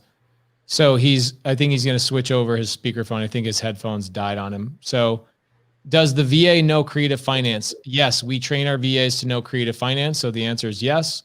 What service is best for calling and texting? I prefer all in one. So Blueberry Pie, 100%. We use batch leads. We're using batch for most everything we do just because batch is doing a really good job of integrating all these tools and making it easier. So Cody and I own Batch Driven. We're one of the owners of Batch Driven, but we don't own Batch Leads or the Batch Dialer, but we do love the guys and the developers at Batch Leads. So if you use batchleads.io/pace, you'll get 1,000 free records. What is a record? It's sellers' names, numbers, whatever on any particular thing. You can also use that 1,000 records for buyers. You can use that 1,000 records for investors as well. So maybe use 300 for cash buyers, use 300 for investors, private money lenders, and then another 400 for sellers. But if you use batchleads.io/pace, you get 1,000 free records. Anna says, for those starting out fresh and don't have a budget for $6,000 to $7,000 skip or 6,000 to 7,000 skip trace lists, where do you recommend starting? Batch Driven. Batch Driven all day. All day. Got a deal on Batch Driven in 45 minutes. Why do you need any of that? Sony Talas says, I'm scheduled for a call. Interesting. Sony said, or yes, I don't know if it's got to be Sony.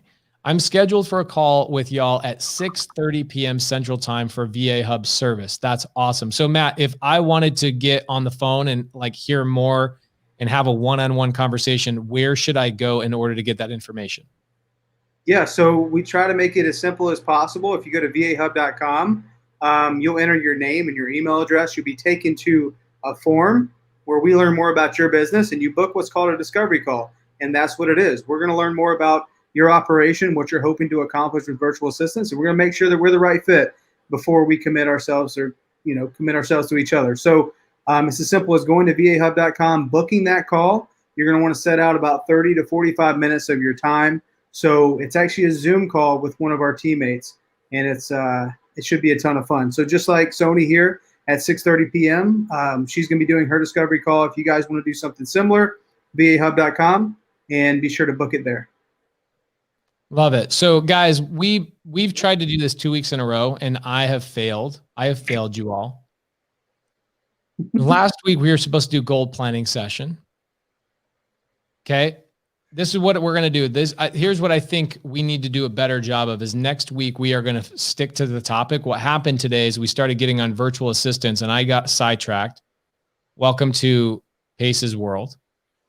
Okay. What we're going to do is we're going to have you guys download the goal planning session PDF. Okay. So next week, we're going to go through goal planning. Cody, myself, and Matt, we're going to talk about goal planning in 2020. I'm sorry, 2021. I'm going to share this with you guys right now. Okay. So let me create a Google link.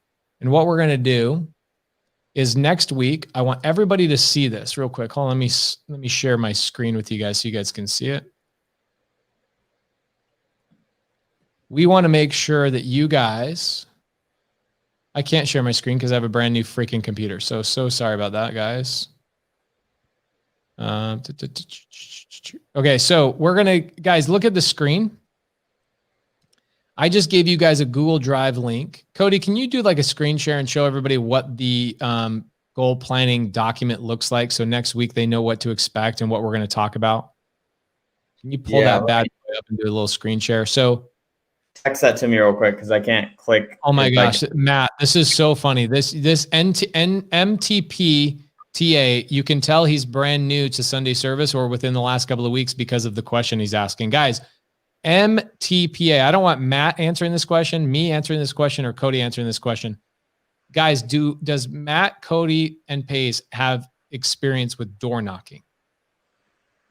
Matt got his first deal last summer from door knocking. Matt has probably gotten half of his deals in the last year and a half from door knocking.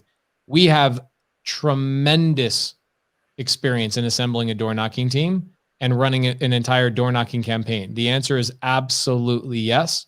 Matt just did a private session with the sub 2 students a couple days ago, all about door knocking. So if you guys want to talk about door knocking in the next couple of weeks, we can come back and specifically talk only about door knocking, how to get creative finance deals through door knocking, how to get wholesale deals through door knocking. Oh, MTP says, I'm not talking about you guys. I mean the 236 viewers. Love it. We've got 315 viewers, so we've lost a little bit of viewership, guys. That means we're tailing off. People are starting to go back and say, hey, it's time for me to, hang out with my wife and kids. So I imagine we got to wrap this up. Matt. Yo. You have how many people? Hey, Matt or Aaron Leets, I suggest you go watch the door knocking training that Matt did, because we did it private in the sub 2 Facebook group yesterday, and then Matt actually posted it today. So go to the private sub 2 community, and Matt gave a couple of hours on just door knocking, how we pay our team, etc. Yeah, I will absolutely do that. Kelly Hanno asked me to say, she said, Pace Morby, can you please mention, she said, she didn't say please, but I'm pretending she said please because that sounds nicer. Can you mention the video, Caroline, and I will do this week on how to squat up and find out what you need.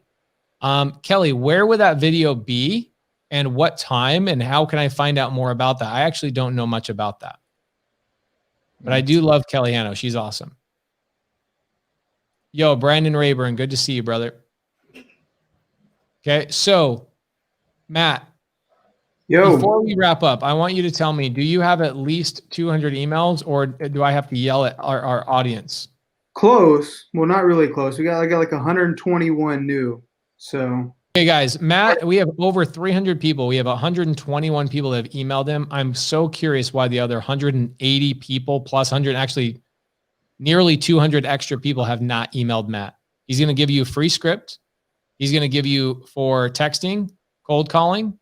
He's going to give you tools and exactly what you need in order to hire a virtual assistant. And then Matt can answer any question you have about VAs. He runs all of our VAs. Matt and Cody, how many VAs do we have in our business as of right now? 29. 29. No, that's wrong. How many? 33. 33 virtual assistants in our business right now. So from a man who's, hey guys, do I manage those VAs? No. Negative. Okay, so I'm the guy that doesn't manage any of the VAs. So you wouldn't want to ask me the questions on how to manage the VAs. I get to be involved I get to be there from osmosis. But Matt actually does the majority of our virtual assistant training and management. So guys, this is a guy you want to know. In a year from now, everybody's going to know Matt Beard as the virtual assistant guy. You want to be able to say, I have the guy's email.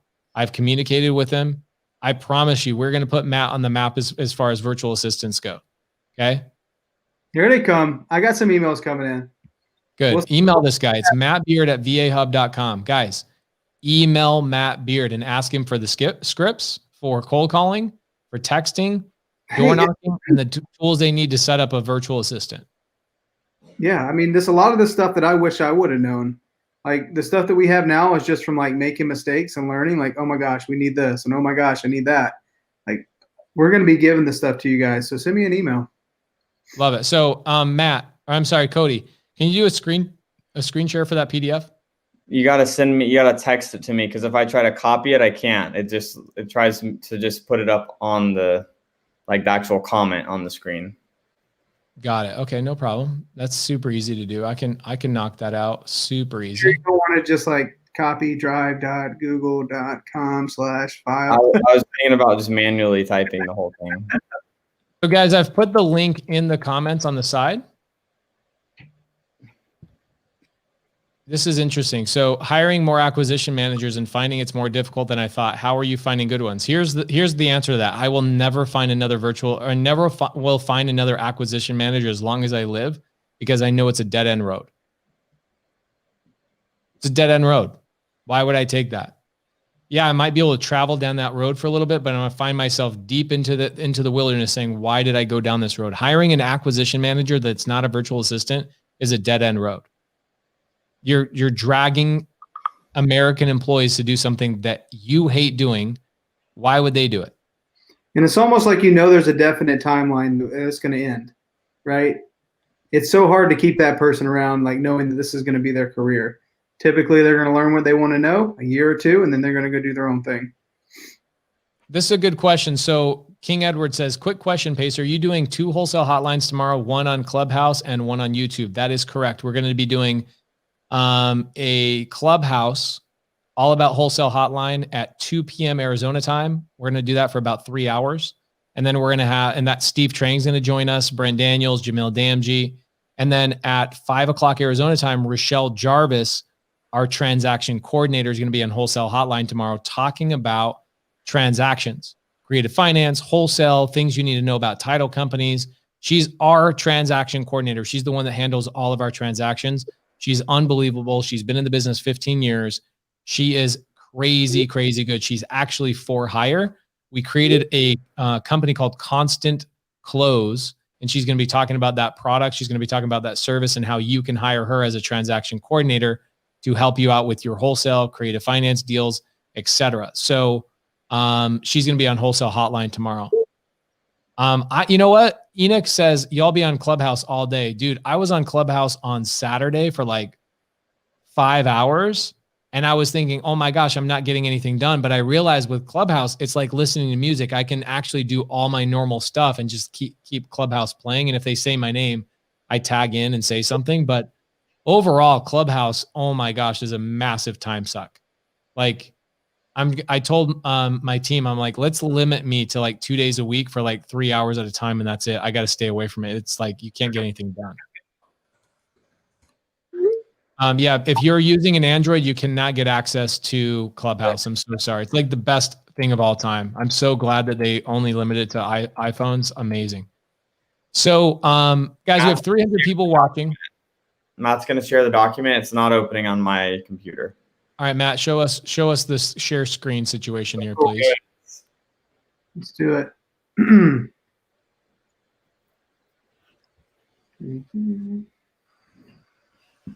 You guys see? So guys, this is our goal planner. We're going to be going over this next week. We will be focusing on this, talking about the goals, our action steps, and we're going to be filling that out. I will be filling mine out in real time with you guys next week. So download this. The download link is in the comments section in both Facebook and YouTube. We've posted it 3 or 4 times. It says https://drive.google.whatever. So please do me a favor and download that. Next week, we're going to be going through our goal planning session as a group, as a company. We'll be talking about Matt, Cody, and my business, talk about some personal goals. And next week, we want to see your guys' goals. And we want to bring a couple of you guys on stage next week. I actually want to have some more live interaction with you guys, not just the comments on the side. We want to have you guys on the show. So next week, we're going to bring on probably 15, maybe even upwards of 30 people every couple of minutes and talk about your goals, and we'll give you some action steps next week. We expect everybody to share this next week. Bring a ton of people here because everybody needs to be telling their goals for 2021. Matt. Yo. If I need to get a hold of you and I have a question about a virtual assistant, where do I email you? You can email me at Matt Beard, MattBeard, at VAHub.com. Love it. Oh, check this out. Akulu Williams says, Pace, your sub-2 students are helping me get my first deal. I'm truly grateful, Pace. So guys, even if you're not a sub-2 student, please reach out to my sub-2 students. They're such badasses. They're trained ninjas. They have access to me almost 30 hours a week in my team. They are absolutely unbelievable. Kelly Hanno and Caroline are going to be talking about how to squad up. Before we wrap up, Kelly, did you answer the question for me about how people can squad up and how they can learn how to squad up this coming week? Cody, what do you have to say for yourself? So, as always, for anybody that is tuning in for the first time, we also are on Spotify and iTunes. So while you're driving around this week, if you want to catch up on past episodes of Sunday Service, make sure to check us out on iTunes and Spotify. Make sure to download and listen in. that's all I really got. I'm excited. First Sunday service of the new year. You know, we're about a year and a half in of doing Sunday service. So we're going to hit 2 years and right before summer this year. Guys, thank you so much. After the goal planning session of this coming Sunday, we're going to get back on full-time creative finance conversations. Also, what I want you guys to do is we're going to be doing a lot more case studies.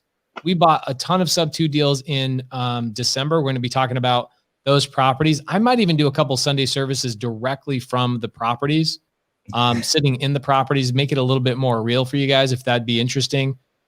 Showing you guys how, you want to hear something super dope? Check this out. I'm going to do this new YouTube series once a month where I compare the stock market to real estate. But instead of me comparing it like all these lame asses on YouTube, what I'm going to do is I'm going to do a YouTube video where down to the dollar, what it takes me to invest into a sub-2 deal and get it cash flowing down to the dollar, the cost of that, I'm going to take that exact amount of dollars and I'm going to buy Bitcoin with it and compare it. Then the next month, I'm going to buy Tesla stock and compare it. So every time I buy a new property subject to, I'm going to take this exact dollar amount and then invest that same dollar amount into a different investment form. And we're going to compare it over the course of the next 12 months. You're going to do a burr too? You will, I was going to do a burr, but then I realized it'd be such an unfair it would take like a year and a half to stabilize it. I mean, by the time, that's a long time. I think Dogecoin would outperform it. I think doing a burr strategy, what might have to happen is I might have to do one burr strategy, and during that same time frame, I'll do 30 sub-2 deals with the same amount of money. And that we'll compare those 32 deals versus that one sub-2 deal, and we'll see or that one burr deal, and we'll see what happens. But there you go. But that really is it. We're going to do 1 month gold, 1 month Bitcoin, 1 month Tesla stock, 1 month Ethereum, 1 month something else. And we're going to go all year long, 12 months. We're going to be doing YouTube videos based on alternative investment methods against real estate. And we're going to bring on experts. I've got a crypto expert that has like $10 million in Bitcoin. He's going to be coming on and talking about Bitcoin and this, that, and the other. And I'm going to talk about real estate. Guys, we're going to have a lot of fun in 2021. Please share with your friends. Today, we got up to about 375 live viewers. We want to help you guys. We want to inspire you guys, especially going into the new week. We want to make sure your guys' businesses are growing. And the only way we can do that is more people to squad up with. So please invite your friends. Please talk about Sunday service. Let everybody know that this coming week, we are going to be doing goal planning sessions, and they should be coming out because we're going to be bringing people on live, talking about their goals live, and answering those questions with specific step-by-step instructions. All right, guys, thank you so much for tuning into Sunday service. We appreciate you guys. Anna Martinez says 2021 is going to be amazing. And Anna, it already is amazing because you've already got the first deal of the year for using Batch Driven. You're the shit. Guys, thank you so much. Have a great night. We'll